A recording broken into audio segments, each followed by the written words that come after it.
fucker! Get him out of here! Shoot! Hey! Come on! Come on! Hey! Come on, then!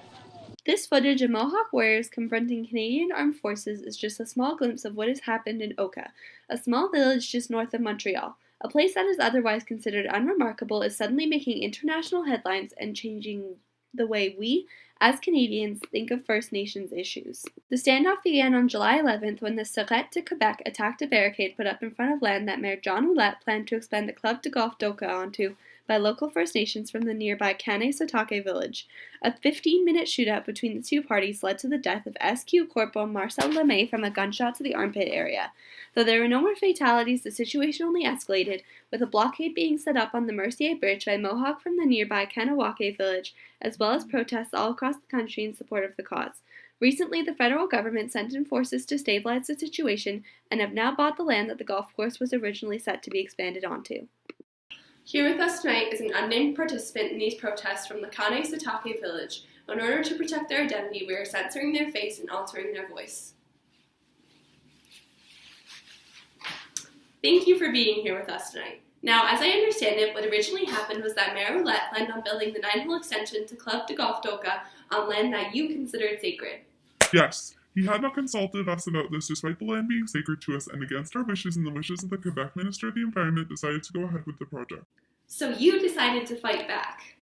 We had no choice. The federal government has ignored us for many years, and it was clear that nothing would be done to stop construction unless we took drastic action, so the barricade was set up to stop them from getting in and starting construction. On July 11th, there was an altercation around the barricade that resulted in the death of SQ Corporal Marcel Lemay. Do you mind telling us your version of those events? We were manning the barricade when the SQ pulled up and started spraying tear gas and throwing concussion grenades at us. Soon after, there was gunfire from both sides, and then suddenly the police retreated, leaving 6 cars and a bulldozer behind. We didn't find out until later about Corporal Lemay. They don't know where the bullet came from, and neither do we. That must have been extremely chaotic. How did it feel to gain the support from First Nations groups from around the country and world that you did in the aftermath of that altercation? We were happy when people from the Kanawake and Aguisasni chose to support us by helping us man the barricades and by building that barricade at Mercier Bridge. But when support started pouring in from all around the country, it made us realize that this has become far bigger and more important than a fight over land. Of course, there were some detractors, too.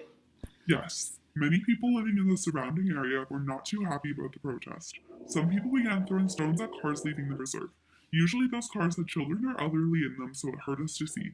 There were even a group of people from Chateauguay that went as far as to build an effigy of a Mohawk warrior and burn it. Wow. Lastly, with the resolution of the conflict, have things settled down a bit? Unfortunately, no. The government hasn't yet granted us the land they said they would, and many of our people have been arrested in conjunction with these protests. I have a feeling it'll be a while before the dust settles. Once again, thank you for your time. Thank you for having me. The federal government has bought some more land to give to the people of Kanesatake, along with the land originally promised, though they have yet to give it over.